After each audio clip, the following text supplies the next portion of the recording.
idan baka ɗebo ruwa ba yau ko an sha ruwa baka da abinci a gidan nan dan iskan yaro.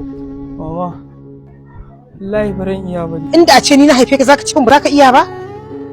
Mama, ya guri da Allah.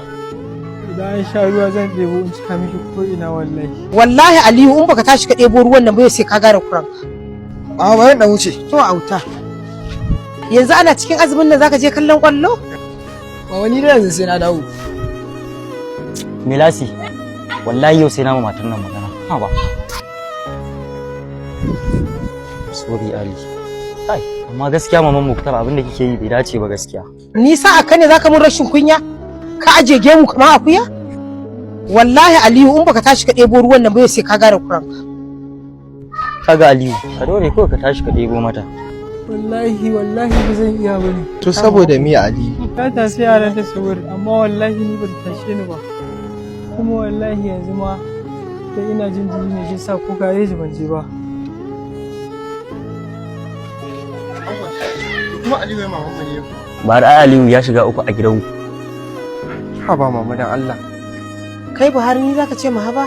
A'a mama, amma ai ya kamata a ce in uwa tana aikata kuskure din ta mata gyara inda yana da sani akan abu. Buhari kai ma rashin kunya zaka yi mun akan dan matan can? Mama, baki san abin da manzon Allah ya ce akan maraya bane shi yasa. Manzon Allah fa cewa yayi khairu baitun fil muslimina. Gidan da yafi kowane gida alkhairi a gidan musulmai. Baitun fi yatimu shine gidan da akwai maraya a cikin sa. Yuhsani ilaihi ana kyautata masa. Wa sharru baitin fil muslimina mafi sharrin gida kuma a cikin gidajen musulmai. Baitin fi yatimu shine gidan da akwai maraya. Yusa'u ilaihi ana kuntata masa. Manzon Allah ya ƙara cewa kuma ana wa kafirul matini ni da mai kula da maraya fil janna muna aljanna.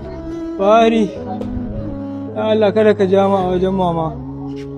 A'a Aliyu, ni na san da zaka iya da zaka ɗebo. A'a Buhari, zan ɗebo rabi. Ba ka ba wallahi ba zan ci abinci a gidan nan ba. Buhari.